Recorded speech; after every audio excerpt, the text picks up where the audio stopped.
Hospital Vocabularies ist in German Krankenhausvokabeln. Stethoscope ist in German das Stethoskop. Blood Pressure Cuff ist in German die Blutdruckmanschette.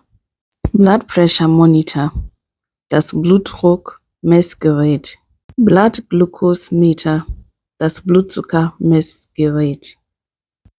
Thermometer ist called in German das Thermometer.